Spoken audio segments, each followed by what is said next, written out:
Brahma was a creator without a crew. His first sons had walked away, and his second, the fierce Rudra, had refused to make mortals. Now he turned to his newest son, Nahad, expecting obedience, only to find a rebel. We begin chapter 4. Brahma, Nadfichi Brahma, began meditating once more, and 7 celestial sages now emanated from him. They were Vashishtha, Marichi, Atri, Angira, Pulastya, Pulaha, and Kratu. Collectively, they became the Saptarishi. Following this, Dharma was born from the heart of the Creator in the form of a bull. And Brahma made a prophecy foretelling its fate as time would pass. Your dharma are standing on 4 feet, which symbolize 4 virtues: dot, satya or truth, tapas or austerity, swacha or purity, and karuna or compassion. In Satya Yuga now, you shall remain 4-footed, as all of these virtues will be readily practiced. But as each yuga progresses, you shall keep losing a foot. You will have 3 feet in Treta Yuga. 3 Fata. Yes, since many will stop practicing austerities. 2 in Dwapar Yuga. 2 Fata. Yes, since many shall forego purity, and only 1 in Kali Yuga. 1 Father, yes, since many will no longer be compassionate. I have created you from my heart, Dharma, but you won't last long in the hearts of others. Soon, more beings came into existence. Agni sprang from the Creator's eyebrow, and Kamadeva emerged from his bosom.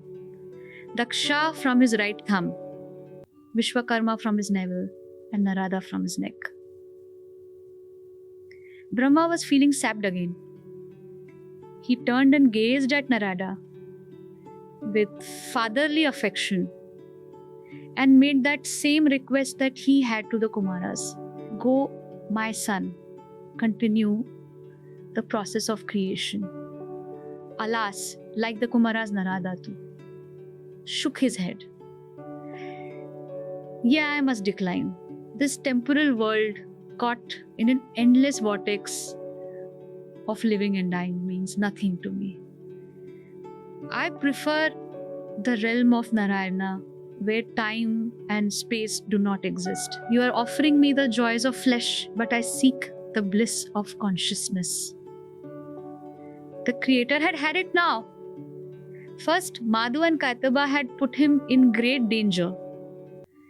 Then, his own Chatursana had bluntly refused to shoulder responsibility. Shiva had added to his troubles 11-fold, and now Narada too was abandoning him. Brahma felt that flare of anger swelling inside him again, overpowering his mind and heart again, blinding him to everything else. His lips parted, and out fell a curse. You, Narada, shall become a Gandharva, a minstrel. If everyone shuns the physical world, how will Brahmanda function? How will creation attain its purpose? Narada stood stunned. Refusing to take it lying down, he did the unimaginable. The son cursed his father back. Just as you have failed to curb your fury, you shall fail to curb your lust. You shall desire that which must not be desired and pay the price for it.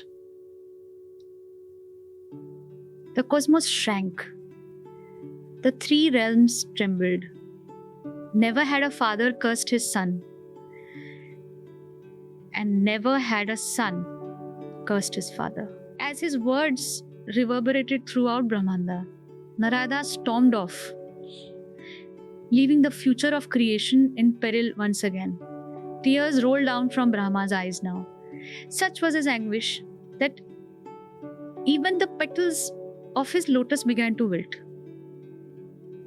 He was almost convinced that this was a doomed enterprise when help arrived. Arrived from a quarter most unexpected. If you enjoyed this story, please like, share your thoughts in a comment, and subscribe to be part of more stories like this.